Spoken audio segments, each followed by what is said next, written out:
بسم اللہ الرحمن الرحیم۔ شروع اللہ کے نام سے جو بہت مہربان نہایت رحم والا ہے۔ سورہ بقرہ آیت نمبر 282۔ قرض کے لین دین میں حکم الہی۔ اللہ تعالیٰ فرماتے ہیں، اے ایمان والو، جب تم آپس میں ایک دوسرے سے قرض کا معاملہ کرو تو اسے لکھ لیا کرو، اور لکھنے والے کو چاہیے کہ تمہارا آپس کا معاملہ عدل سے لکھے۔ کاتب کو چاہیے کہ انکار نہ کرے، بلکہ جیسا اللہ نے اسے سکھایا ہے بس اسے بھی لکھ دینا چاہیے۔ جس کے ذمہ حق ہو اور وہ اپنے رب سے ڈرے اور حق بات سے کچھ کم نہ کرے،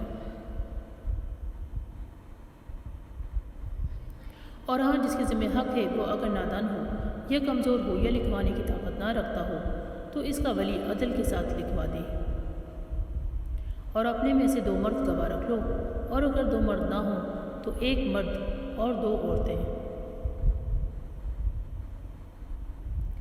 گواہ کے طور پر رکھ لو، تاکہ ایک کی بھول چوک کو دوسری عورت یاد دلا دے۔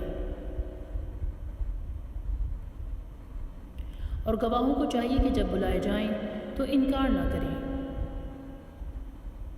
اور قرض کو لکھنے میں کاہلی نہ کرو، خواہ وہ چھوٹا ہو یا بڑا۔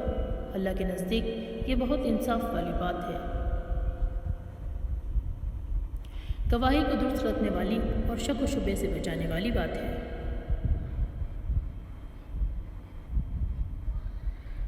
ہاں اگر معاملہ نقد تجارت کی شکل میں ہو جو آپس میں تم لین دین کر رہے ہو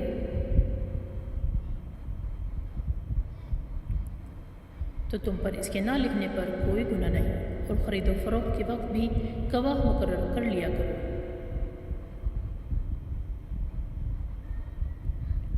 اور یاد رکھو کہ نہ لکھنے والے کو کوئی نقصان پہنچایا جائے اور نہ ہی گواہ کو،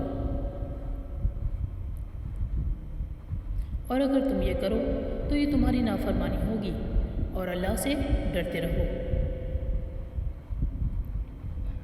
اللہ تعالیٰ تمہیں تعلیم دے رہا ہے، اللہ تعالیٰ ہر چیز کو خوب جاننے والا ہے۔ اختتام۔